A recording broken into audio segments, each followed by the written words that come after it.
ஐ விடிஞ்சு போச்சே. ஏய் விடிஞ்சிட்டு விடிஞ்சிட்டு விடிஞ்சிட்டு விடிஞ்ச கூட தெரியாம எப்படி தூங்கிட்டு கிடக்காது பாரு. யோ பென்சிலு எழுந்திரியான்னு யாராவது. எதுக்கு நட்டு இப்பயே எழுப்புறா? ஆபீஸ் போறதுக்கு என்ன நேரம் இருக்கு? என்னது ஆபீஸ்கா? உமர்கிட்ட நேத்து நான் என்ன சொன்னேன்? என்ன சொன்னா நட்டு? என்னது என்ன சொன்னேனா?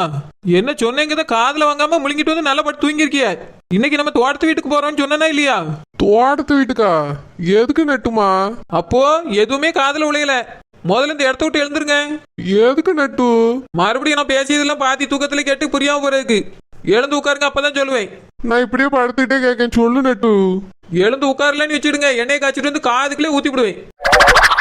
பிறகு ஒண்ணுமே கேட்காது, ஓன்னு கேட்கும். என்ன நட்டு கொஞ்ச நேரம் எக்ஸ்ட்ரா தூங்க கூடாதா? இப்ப எதுக்கு எழுப்புறா? தோட்டத்து வீட்டுக்கு போகணும், கிளம்புங்க. காலையிலேவா போனோம், எதுக்கு இவ்வளவு அவசரம்? யோ பென்சில் மாமா, நம்ம சரோஜினி ஆனந்த் குழந்தனும் தோட்டத்து வீட்டுல தான் இப்ப இருக்காவ. இந்த வீட்டுல டோபாமெண்ட் இருக்க பாருங்க, உங்க மைனிகாரி. அவளும் அவ தங்கச்சிக்கு துணையா இருக்கு தோட்டத்து வீட்டுக்கு போறாளாம். அதுவும் பேமேலியா. நான் மட்டும் இந்த வீட்டுல கடந்தேன்னு வச்சிடுங்க, இந்த கிளவி இருக்கு பாருங்க. எந்த கிளவி? அது உங்க அம்மா இருக்காவ பாருங்க. எங்க அம்மைய கிளவின்னு சொல்லாத நட்டு. வேற உங்க அம்மா கிளவி இல்லாம குமரியா? அவிய அப்புறம் என்னைய திறந்தோற சட்டியில போட்டு தாளிச்சு ஊத்தி விடுவாவ. என்னால உங்க அம்மா கூட இருந்து சமாளிக்க முடியாதனால நானும் துணைக்கு போறேன்னு சொல்லிட்டு ஓட போறேன். நீங்களும் பின்னாடி ஓடி வந்துருங்க. இல்லன்னா உங்களுக்கு நான் ஜோர் தரல, உங்க பிள்ளைக்கு ஜோர் தரலன்னு ஒரே ஏச்சியா இருக்கும். நெட்டுமா அங்க வீடு எங்க இருக்கு, எங்க போய் படுப்போம்? அரண்மனை மாதிரி வீட்டை வச்சுட்டு எதுக்கு நம்ம தோட்டத்துல போய் கிடக்கணும்? அங்கெல்லாம் போக வேண்டாம், நீ இங்கே இரு. யோ பென்சிலு, அந்த வீட்டுல போய் தெருவுல படுத்தாலும் பரவாயில்ல. ஆனா சரோஜா இல்லாத இந்த வீட்டுல என்னால இருக்க முடியாது. நெட்டுமா எங்க மைனி கூட நீ எப்ப பார்த்தாலும் சண்டை தானே போட்டுட்டு இருப்பா. இப்ப என்னவோ அவிய இல்லாத இடத்துல உன்னால இருக்க முடியாதுங்க. யோ பென்சில் மாமா, அவ இல்லன்னு வச்சிடுங்க, உங்க அம்மா என்னை போட்டு தான் வறுப்பாவுங்க. அவ இருந்தாச்சுன்னா அவளையும் சேர்த்து வறுப்பாவ, 2 பேரும் பாதி பாதியா வாங்கிக்கிடுவோம். சமையல் வேலையும் அவளே செஞ்சிருவா. நான் கொஞ்சம் ஹெல்ப் பண்ணிட்டு நான் பாட்டுக்கு ஜாலியா சுத்திட்டு இருப்பேன். ஒத்தையில மாட்டினேன்னு வச்சிருங்க, அவ்வளவுதான். நான் இப்பயே மெலிஞ்சு போயிருக்கேன், அப்புறம் குச்சி மாதிரி ஆயிருவேன். நீர் பென்சிலு, நான் குச்சி ஆயிருவோம், பாத்துக்கிடுங்க. நெட்டு அதுக்கு போய் என்ன பண்ண சொல்றா? கிளம்புங்க, பையெல்லாம் ரெடி பண்ணி தான் வச்சிருக்கேன், தூக்கிட்டு ஓடிடுவோம். நெட்டுமா காலையில பல்லு கூட விளக்காமலேயே கிளம்பணும். யோ பல்லுலாம் விளக்காண்டாயா, அங்க காப்பியும் குடிக்காண்டா, அங்க போய் பயணி குடிச்சிடுவோம். என்ன நெட்டுமா பேசுறா? பல்லு விளக்காம பயணி எப்படி? யோ பென்சிலு, பல்லு விளக்காம பயணி குடிச்சாதான் பயணி டேஸ்டா இருக்கும். இது என்ன புதுசா இருக்கு? யோ புதுசோ பழசோ, நான் சொல்லி எல்லாம் கிளம்பியா? நெட்டுமா எங்க அம்மா யாசுவாள்ல, பொண்டாட்டி பின்னாடியே போயிட்டான்னு சொல்லுவா. வீட்டு வேலை செய்யதானே உனக்கு கஷ்டமா இருக்கு. நீ போய் சமையல் பண்ணு, நான் கூட மாட ஹெல்ப் பண்றேன். ஐயோ முடியாது முடியாது, முடியவே முடியாது. ஏன் நெட்டுமா? இவ்வளவு நாளா நான் தானே உனக்கு ஹெல்ப் பண்ணிட்டு இருந்தேன். நீ துணியை ஊற வச்சா நான் துவைப்பேன், நீ பாத்திரத்தை அள்ளி போட்டா நான் பூசுவேன், நீ மாட்டு பிறைய பெருக்கனா நான் சாணி அள்ளி போடுவேன். யோ இப்ப இதெல்லாம் சொல்லி விளம்பரம் பண்ண சொன்னா? இல்ல நெட்டு, நீ என்ன வேலை செஞ்சாலும் நான் கூட மாட உனக்கு ஹெல்ப் பண்ணிட்டு தானே இருக்கேன். இப்பதான் ஒரு 2 மாசமா எதுவும் செய்யல. இதுக்காக எதுக்கு அங்க போனோம்? பழையபடி உனக்கு நான் ஹெல்ப் பண்றேன். ஞாயிற்றுக்கிழமையானா துணியை ஊற வச்சுட்டு துவைச்சிருவோம். வீடு வாசல் மாட்டு பிறையெல்லாம் அன்னைக்கே சுத்தம் பண்ணிடுவோம். காலையில நான் உன் கூட சேர்ந்து சமைச்சிட்டு வேலைக்கு போறேன். சாயங்காலம் வந்துட்டு அதே மாதிரி உதவி செய்ய. ஆமா சமைப்பியர், நல்லா சமைப்பியர். ஒரு கிளாஸ் காப்பியே பெரிய சாதனை படிச்ச மாதிரி போடுவியாரு. சமையல்லாம் உங்களுக்கு சுட்டு போட்டாலும் வராது. நான் தான் கிடந்து பாடா படணும். உமரை மட்டும் உங்க அம்மா சமையல் கட்டில பார்த்தாவன்னு வச்சுக்கிடுங்க, இனி இந்த வீட்டுல இருக்க கூடாது, வெளியே தொட்டிவிடும். அப்ப போறதுக்கு பதிலாக நான் இப்பயே வெளியே பெரிய நல்லது. நெட்டுமா மைனி அவிய தங்கச்சி பாதுகாப்புக்காக போறவ, நம்மளும் போனா சரி வருமா? நீங்க உங்க தம்பிக்கு பாதுகாப்புக்கு வாங்க. ஏற்கனவே அவரை அடிக்க 2-3 பேர் ஆட்கள் வந்தாவல்ல, அதை பத்தி நீங்க எடுத்து சொல்லுங்க. நானும் உங்களுக்கு சால்ராவா எடுத்து சொல்லியேன். வாங்க நம்ம இப்பவே ஓடிடுவோம், இந்த வீட்டுல என்னால இருக்க முடியாது. நெட்டு காபி டிஃபன்லாம் சாப்பிட்டு மெதுவா போவோமே. ஐயோ அதுக்குள்ள அந்த சரோஜா போயிருவா, அவளுக்கு முன்னால் நம்ம போயிடணும். நான் நேற்று சாயங்காலமே போயிடலான்னு தான் நினைச்சேன். இருந்தாலும் உங்களுக்கு சொல்லி புரிய வச்சு கூட்டிட்டு போனோமேங்க, நைட்டெல்லாம் அங்க தூங்கியிருக்கேன். இப்ப விடிஞ்சிட்டு வாங்க ஓடிடுவோம். நெட்டுமா இதுக்கு மேல ஒரு வார்த்தை கூட பேசாங்க, பிள்ளைய தூக்குங்க, போய்கிட்டே இருப்போம். ஏங்க என்ன சரோ? இந்தாங்க காப்பி குடிங்க. ஏங்க அப்புறம் நான் உங்ககிட்ட கொஞ்சம் பேச வேண்டியிருக்கு. எதுவா இருந்தாலும் பிறவு பேசிக்கலாம் சரோஜா. இப்பதான் தூங்கி முடிச்சிருக்கேன், இப்ப என்ன பேச போறா? காப்பியை குடிச்சிட்டே கேளுங்களா, நான் பேசியதே. காப்பியை குடிச்சிட்டே பார்க்க வேண்டிய விஷயம் நிறைய இருக்கு. நான் போன் பார்த்துட்டு இருக்கேன்ல, உனக்கு தெரியலையோ? போ, உனக்கு ஏதாவது வேலை இருந்தா போய் பாரு. ஏங்க ஒரு நிமிஷம் ஆமா, நான் சொல்லியதை கொஞ்சம் கேளுங்களா. என்ன சரோஜா? அது நம்ம போய் தோட்டத்து வீட்டுல தங்க போறோம். எதுக்கு இப்ப அங்க போய் தங்கணும்? என்னால அங்க வந்து தங்க முடியாது. போன தடவை தான் ஏதோ லீவுன்னு போய் தங்குனீங்க. இப்ப என்னாச்சு? ஏங்க என் தங்கச்சியும் என் குழந்தனும் அங்கதான் போய் தங்கியிருக்காவே. அதனால அவங்களுக்கு துணைக்கு எங்க அம்மா என்னைய போய் தங்க சொன்னா.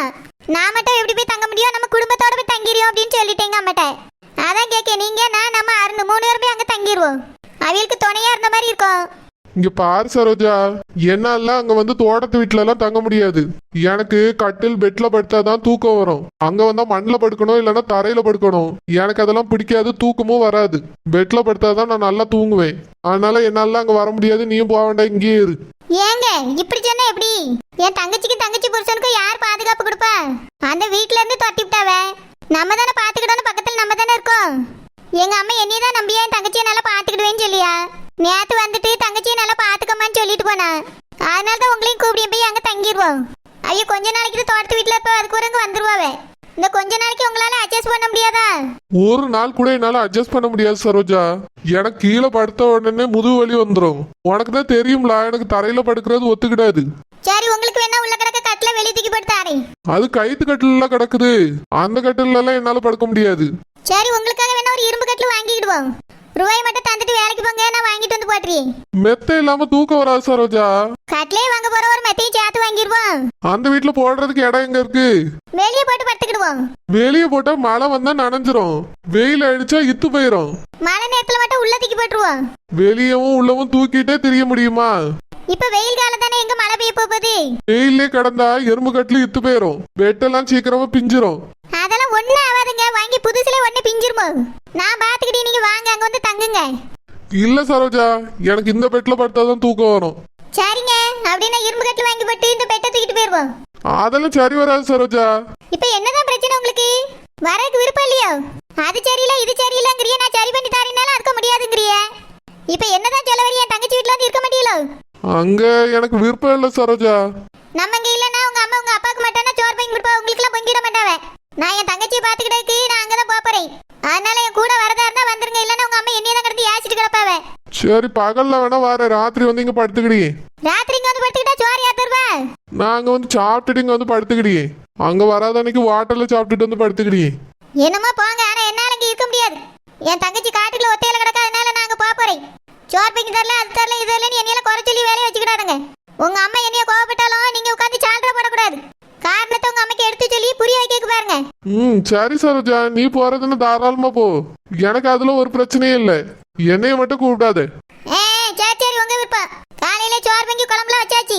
வேணும்னா போட்டு சாப்பிட்டுட்டு வேலைக்கு போங்க, நான் அருணை கூட்டிட்டு கிளம்பி. சரி சரோஜா. ஏ என் பொண்டாட்டி ஊருக்கு போயிட்டா. என் பொண்டாட்டி ஊருக்கு போயிட்டா. பொண்டாட்டி ஊருக்கு போயிட்டா. ஐயோ என்னது இது? கிளவி நம்மளுக்கு முன்னால முடிச்சு வந்து உட்காந்துருக்கு. நெட்டு எங்க அம்மா காதுல விழுந்துற போது சும்மா இரு. என்னங்க இது கொடுமை? உங்க அம்மா நம்மளுக்கு முன்னால முடிச்சு வந்து உட்காந்துருக்காவே. எங்க அம்மா தான் சீக்கிரமா ஒழிச்சிருவாங்கன்னு உனக்கு தெரியாதா? நான் என்னைக்கு முடிச்சு பார்த்தேன்? நான் லேட்டா தானே எழுப்புவேன். இன்னைக்கு தான் சீக்கிரமா முடிச்சா உங்க அம்மா இப்படி வந்து பிஐ மாதிரி உட்காந்துருக்காவே. இப்ப என்ன பண்றது? நான் ஓடிடுறேன், நீங்க பின்னாடி ஓடி வந்துடுறீங்களா? நெட்டு எங்க அம்மாட்ட சொல்லாம எப்படி போக முடியும்? யாசுவாவே வா வீட்டு சொல்லிட்டே போவோம். யோ உங்க அம்மாட்ட சொன்னா விடவே மாட்டாவே. இந்த சின்ன விஷயம் கூட உங்களுக்கு தெரியாதா? அதெல்லாம் எங்க அம்மா விடுவாவே. சாரோஜனிக்கு ஒரு பிரச்சனை இருக்கு, நம்ம போய் பாதுகாப்பு கொடுக்காம யார் கொடுப்பா? நீர்லாம் உன்னை பாதுகாப்பு கொடுக்கண்டா, நீரே பூனி ஊதுனா பறந்துருவீரு. பாதுகாப்பை நாங்க கொடுத்துக்கிடியோம், சும்மா வந்து அங்க படுத்துக்கிட்டா போதும். உங்க அம்மாட்ட முதல்ல கேளுங்க, சீக்கிரம் கிளம்பும், நேரம் ஆகுது. சரி நெட்டு. எம்மா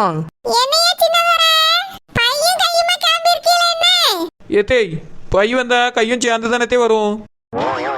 கை வருதுங்கக்காக வெட்டி தூரப்பட்ட போக முடியும்.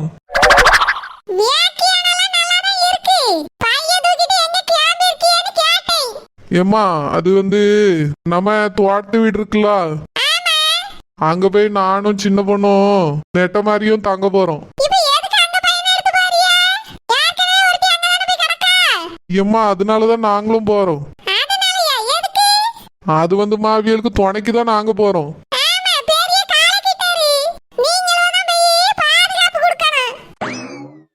ஏத்தேய் ஏற்கனவே கொழுந்தனே 5-6 பேர் சேர்ந்து அடிக்க வந்துட்டாவல்ல, அதைத்தான் உங்க மகன் சொல்லி வருத்தப்படியாவத்தேய். என் தம்பிக்கு நான் பாதுகாப்பு கொடுக்காம யார் கொடுப்பா? உடனே கிளம்புன்ட்டாவ. உங்க மகன் வாணி குடும்பம் நான் எப்படி போகாம இருக்க முடியும்? நான் பொண்டாட்டிட்டேய். என் பிள்ளை வேற உங்ககிட்ட விட்டு போக முடியாது, அதனால தான் கூட்டிட்டு போறேன்.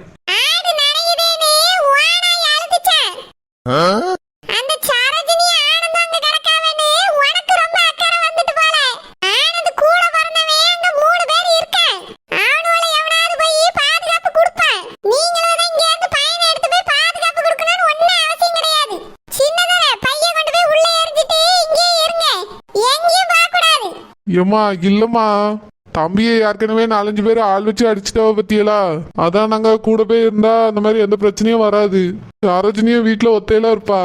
தம்பி வேலையை பார்க்க போயிருவான். அவளுக்கு ஏதாவது பிரச்சனைனா ஏதாவது தேவைப்படுச்சுன்னா நெட்ட மாதிரி பக்கத்துல இருந்து பாத்துக்கிடுவாள்ல. இவளால மாமன் மாமியாரையே பார்க்க முடியாது. இவ போய் உட்கார்ந்து என்னோர்த்தி பார்க்க போறாளக்கா. இதெல்லாம் தேவையில்லாத கதை. இப்படி சொல்லுங்க நீ இவ சொல்ல சொன்னாலோ. இல்லம்மா, நானா தான் சொல்றேன். அவி அங்க ஒத்தையில தனியா இருக்கவன்னு உடனே எனக்கு மனசு கேட்கல. அதனாலதாம்மா சொன்னேன். ஏத்தே ஆனந்த் குழந்தை மேல உங்க மகனுக்கு ரொம்ப அக்கறை. அவிய வீட்டுல ஏற்கனவே எல்லாரும் சண்டை போட்டுக்காவல அவிய கூட. அதான் பாதுகாப்புக்கு யாரும் போக மாட்டாவ, நீ நான் போறேங்காவ. அதனாலதான் உங்க மகனுக்கு துணையா நானும் போறேன் தேய். இங்க பாரு, தோட்டத்துல போய் நேத்து என்ன கும்மி அடிச்சேன்னு குசுபு வந்து சொல்லிட்டா. அவிய எல்லாத்தையும் சொல்லிட்டாவளோ. சரோஜினியும் குழந்தைன வெளியே போறதுக்கு காரணமே அவிய தான் தேய். அதனால அவிய சொல்லியது எதையும் நம்பாதுங்க. அவிய யாரும் பாதுகாப்பும் கொடுக்க மாட்டாவ. ரொம்ப பொறாம பிடிக்காவ தேய். நாங்க அங்க போய் கொஞ்ச நாளைக்கு இருந்துட்டு வரோம் தேய். மா ஆமாம்மா, தம்பிக்கு யார் பாதுகாப்பு கொடுப்பா? நாங்க போய் அங்க இருக்கோம் கொஞ்ச நாள். அவிய வீட்டுக்கு வந்த உடனே நாங்களும் வந்துறியோம். ஏத்தே நாங்க இப்படி பண்ணா பெரியத்துக்கு எங்க மேல ரொம்ப ஒரு நல்ல அபிப்பிராயம் இருக்கும் தேய். அதுக்காக தான் சொல்றேன். இவ சொல்றதும் சரிதான். அக்கா கிட்ட நல்ல பேர் கண்டிப்பா கிடைக்கும். ஏற்கனவே என் மகன் சின்னதோரையே அக்காவுக்கு ரொம்ப பிடிக்கும். ஏதாவது முக்கியமான விஷயம்னா அவனை கூப்பிட்டு தான் சொல்லுவாவ. ஏன் அந்த விளம்பரம் கொடுக்கணுங்கிற விஷயத்தையே என் மகனை கூப்பிட்டு தான் சொன்னாவ. அப்படி இருக்கும்போது இப்ப போய் இவ அங்க இருந்து பாத்துக்கிட்டாவுன்னா கண்டிப்பா நல்ல பேர் கிடைக்கும். அக்கா மனசு மாதிரி சொத்தை கூட என் மகன் பேர்லயே எழுதி வச்சிருவாவ. இந்த நெட்ட மாடி இந்த வீட்டுல திண்ணி மாடாதானே கிடக்குது. அதிகபட்சமா வீட்டை சுத்துவா இல்லைன்னா ஊரை சுத்திட்டு கிடப்பா. இவ இங்க சுத்தினா என்ன, அங்க போய் அதுவள சுத்தினா என்ன, எல்லாம் ஒண்ணுதான். அங்கேயே போய் கிடக்கட்டும். அதான் இந்த சாரஜ அங்க கிடக்கால நமக்கு பொங்கி ஆக்கி தந்து நல்லா பாத்துக்கிடுவா. இவிய வேணா கொஞ்ச நாளைக்கு போய் இருந்துட்டு வரட்டும். ஏம்மா என்னம்மா யோசிக்கிறீங்க? போயிட்டு வரட்டுமா? சரிப்பா, போயிட்டு வாங்க.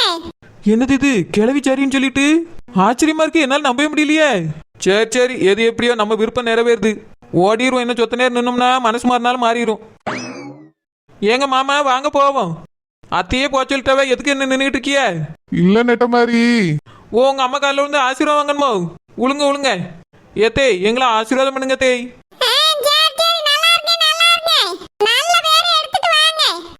சரி தேய், நாங்க போயிட்டு வரோம் தேய். மாமா வாங்க, ஓடிடுவான் யாராவது. ஏம்மா போயிட்டு வரோம்.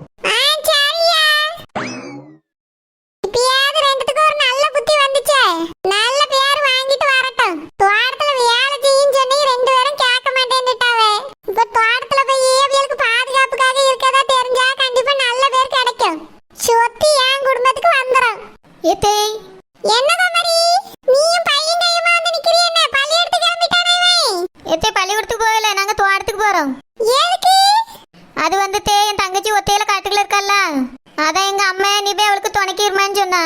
அதான் நானும் அருணும் அங்க போய் இருக்க போறேன் தேய். நல்லா இருக்கே இந்த கதை. புருஷனை பார்க்காண்ட மாமா மாமியாரை பார்க்காண்ட தங்கச்சிக்கு மட்டும் துணையா இருந்துட்டா போதும். ஏத்தே என் புருஷன் அங்க வந்து சாப்பிட்டுக்கிட்டேன்னு சொல்லியிருக்காவே. தூங்கக்கு மட்டும் தான் வீட்டுக்கு வருவாவ தேய். அப்ப நானும் மாமனாரா தட்டை எடுத்துட்டு தெருவா போட்டுமா? எதுக்கு தே இப்படி போறிய? வேணா தோட்டத்துக்கு வாங்க, நானே பொங்கி தாரேன். இல்லன்னா மாமாக்கு உங்களுக்கு மட்டும் நீங்க சமைச்சுக்கிடுங்க. நெட்ட மாதிரி அவளுக்கு செஞ்சுக்கிடுவா. ஓஹோ, குடும்பத்தை உடைச்சிட்டு போறியா? நீ நினைக்க மாதிரி அந்த நெட்ட மாடு ஒண்ணு இங்க கிடையாது. உனக்கு முன்னாடியே தோட்டத்து வீட்டுக்கு ஓடிட்டா. அவ போயிட்டு வந்துருவா தேய். ஆமா நல்லா வருவா. பிள்ளையும் புருஷனையும் கூட்டிட்டு பைய தூக்கிட்டு போயிட்டா. அவதான் சரோஜினிக்கு ஆனந்துக்கு பாதுகாப்பு கொடுக்க போறாளாம். அவிய வீட்டுக்கு வந்தானே இவிய வருவாங்கன்னு சொல்லிட்டு போயிட்டா. ஏத்தே ஏன் தங்கச்சிக்கு நான் தான் பாதுகாப்புக்கு போனா, அவ எதுக்கு போனா? ஏன் என் மகன் சின்னவனுக்கு என்ன அக்கா குடும்பத்து மேல அக்கறை இல்லையா? தம்பி ஒத்தையில கிடந்து கஷ்டப்படியானேன்னு அக்கறை விட்டுட்டு போறேன். அந்த வீட்டுல கூட இந்த அக்கறை யாருக்கும் இருந்திருக்காது. என் மகனுக்கு அவ்வளவு பாசம். உங்க மொபைல்ல பேர்க்க முடியாது, அந்த நெட்ட மாதிரி தான் கூட்டிட்டு போயிருப்பா. யாரோ ஒருத்தர் கூட்டிட்டு போயிட்டாவே. இதுக்கு மேல நீ அங்க போக வேண்டிய அவசியம் இல்ல. என் மகன் இருக்க அவன் பாத்துக்கிடுவான். பத்தாததுக்கு அந்த நெட்ட மாடு வேற போயிருக்கு. அதனால நீ எங்கேயும் போக வேண்டாம், வீட்டுல இரு. வேணும்னா உன் தங்கச்சிய ஒரு நாள் விட்டு போய் பாத்துட்டு வா. ஏத்தே எங்க அம்மா என்னைய தான் போய் இருந்து பாத்துக்கமான்னு சொன்னா.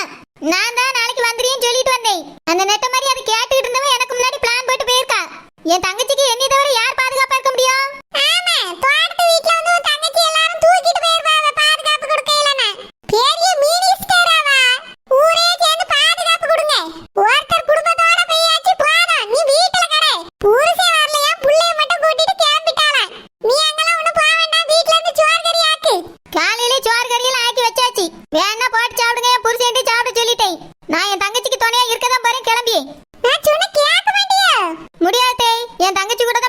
போறேன்.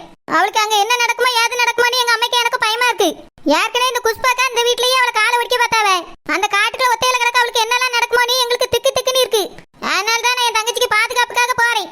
நாங்க இருந்தாச்சுன்னா என் தங்கச்சி பக்கத்துல யாரும் நெருங்க முடியாது.